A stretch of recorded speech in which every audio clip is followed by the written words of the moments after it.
Magandang araw sa ating lahat mga kaibigan. Muli nagbabalik ang iyong lingkod, Ron D TV mo. Tuloy tayo kagad sa ating topic mga kababayan. Lokal na pamahalaan ng Socorro, Surigao del Norte mga kababayan ay humihingi ng tulong sa national para nga matulungan itong mga membro ng kulto na SBSI mga kababayan o Socorro Bayanihan Services Incorporated dahil nga kung ipapasara na tuluyan ng DENR yung sitio Kapihan mga kababayan ay walang ibang mapupuntahan itong mga nakatira nga doon sa sitio Kapihan mga kababayan. Kawawa naman ito.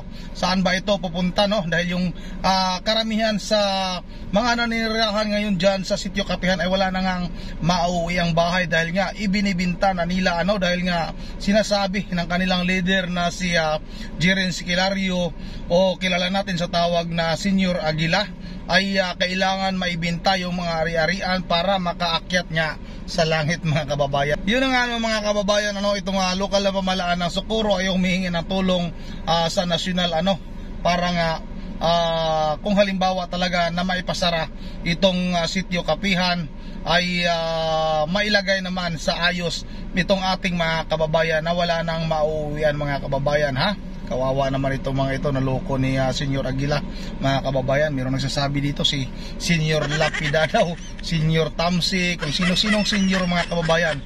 Talaga namang napakaraming naloko ng taong ito. Hindi lang itong tao na ito ang dapat maparusahan nga. Sinasabi ko nga lagi ay dapat kasama itong dating mayor ng Socorro na si Mamerto Galanida mga kababayan. Kailangan kasama ito kung makulong man itong si Senior Aguila o Jiren Siquilario ay dapat kasama din itong Vice President at mga opisyalis ng Socorro Bayanihan Services Incorporated mga kababayan.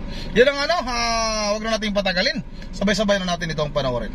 Apela ng tulong ang lokal na pamahalaan ng Socorro sa Surigao del Norte para sa mga miyembro ng inakusahang kulto roon. Hindi raw kasi lahat kayang bigyan ng tirahan at kabuhayan sakaling bumaba na sila sa inukupang bundok. At yan po ang sanib puwersang tinutukan ni Cedric Castillo at Ian Cruz. Nanawagan ng tulong sa gobyerno ang lokal na pamahalaan ng bayan ng Socorro sa Surigao del Norte. Magkakaproblema daw kung tuloy ang kanselahin ng Department of Environment and Natural Resources ang kasunduan na pumapayag na alagaan ng kontrobersyal na grupong Socorro Bayanihan Services Incorporated ang isang bahagi ng protected area doon. Pag nagkaganoon kasi, kailangan lisanin ng mga miyembro ng Socorro Bayanihan Services ang lugar. Isang scenario for example is kung makancel yan, then they have to vacate the area. So lahat yan magiging concern ng ating mga local government units. Pero ayon sa Socorro LGU, hindi nila kayang tulungan lahat dahil merong mga wala nang babalikang bahay at may mga mamumroblema sa kanilang ikabubuhay. Hindi talaga namin kaya sa LGU. Pero kung may tulong sa national government, halimbawa tulad ng pabahay, siguro pwede yun. Sinispin din ng DENR ang kasunduan dahil sa mga paglabag ng grupo, kasama na ang pagtatayo ng mga bahay at istruktura sa sitio Kapihan na nasa loob ng protected area. Yun ang mga kababayan, yung isang matandang na interview na ayaw talaga na nilang bumaba mga kababayan dahil nga saan ba daw sila pupunta? Wala naman daw silang makakain sa baba. Gustuhin nilang mananatili sa taas mga kababayan doon nga sa sitio Kapihan dahil nandoon daw yung kanilang kabuhayan. May pagkain daw sila doon. Kaya dapat talaga, hindi talaga bababa itong mga ito kung halimbawa hindi tutulungan ng ating pamahalaan.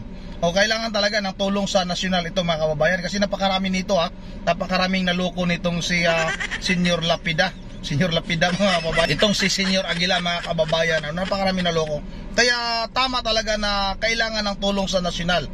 O yung mga kinukurakot nyo dyan, yung congressman sa Surigao del Norte, ano bang distrito yan? Yung gobernador, yung mga senador, o yung mga nakukurakot nyo, bawasan nyo muna para ibigay nyo muna doon sa ating mga kababayan na gusto nang bumaba at iwanan nga yung grupo nila na sinasabing kulto nga mga kababayan. Nanamantala ng mga kabataan nakawawa naman yung kinabukasan ay talagang naibaon sa limot mga kababayan. Yun ang mga kababayan, ipagpatuloy natin ito. Sa isang statement, sinabi naman ng Department of Justice na nagsumite na ang NBI ng karagdagang ebidensya laban sa leader ng Socorro Bayanihan Services na si J. Renz Kilario o Senyor Aguila. Hiniling din ng NBI ang paghingi sa korte ng precautionary hold departure order laban kay Kilario at iba pang mga leader ng grupo. Nakadetine ngayon si Kilario sa Senado para sa contempt at iniimbestigahan para sa di umano'y pang-aabuso ng kanyang grupo sa mga menor de edad. Inirereklamo si Kilario at iba pang leader ng SBSI ng trafficking, kidnapping, child abuse at child marriage. Napakadaming kaso nito, itong si J. Renz Kilario. Kilala natin sa pangalang Senyor Aguila o Senyor Lapida, mga kababayan. Yun ang may hold departure order na nga itong si Senyor Aguila at itong mga opisyalis ng SBSI, mga kababayan. Mahirap na kung makatakas ito. Baka magiging katulad na ito ni Tibes. Baka sabihin ni Tibes na, oy, dito tayo sa Timor-Leste dahil walang extradition treaty. Yung Pilipinas at Timor-Leste, maaari tayong mamumuhay dito ng matiwasay at maayos. Magsabong-sabong lang tayo dito. Talagang gaganda yung buhay natin dito sa Timor-Leste. Yun ang mga kababayan, sana talagang maparusahan itong mga opisyalis ng kultong grupo na itong SBSI, mga kababayan. Yun ang hanggang dito lang muna at bago tayo magtatapos, kakarating lang natin, magsi-shoutout muna tayo, may shoutout tayo dito, mga kababayan.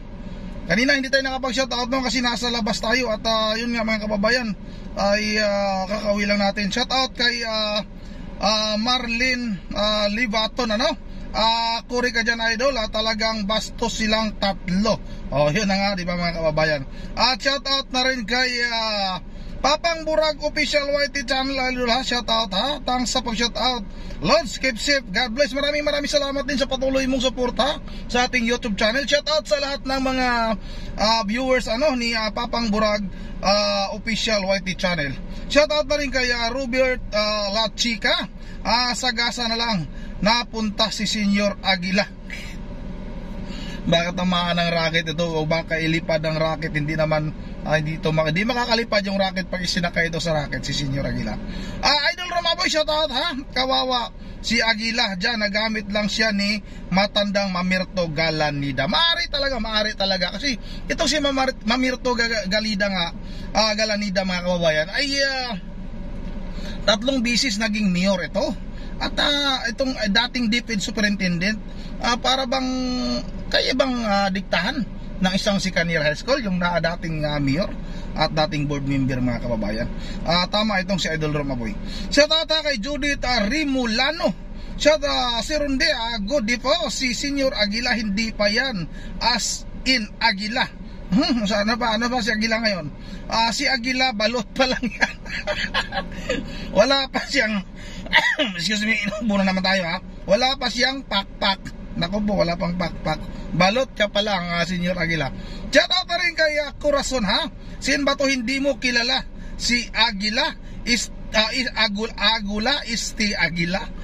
Shoutout na rin kay Armando Dictado, papasukin daw kayo sa kapihan basta may dala kayo litson baboy kay Senyor Aguila. Maaaring malakas ito kumain ng litsong baboy kasi mataba nga.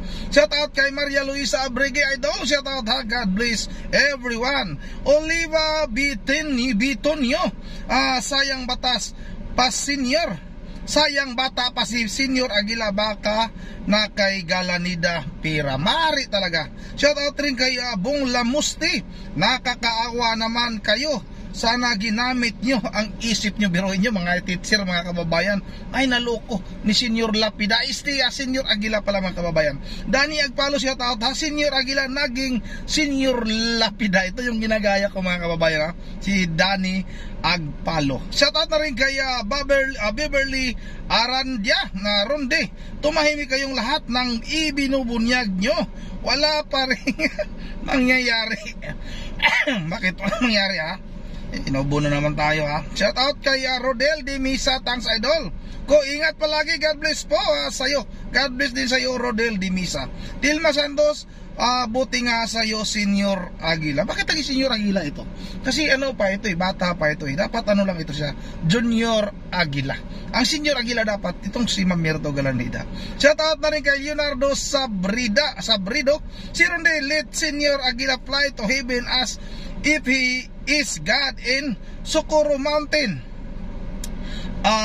In Socorro Mountain, yun ang sinasabi niya. Maraming salamat sa iyo, Leonardo Sabrido. Shout out rin kay Bayong si Manalo, bakit takot si Buying kay Arnie Teves? Tanong lang po, ito nga yung dapat talaga tuklasin natin.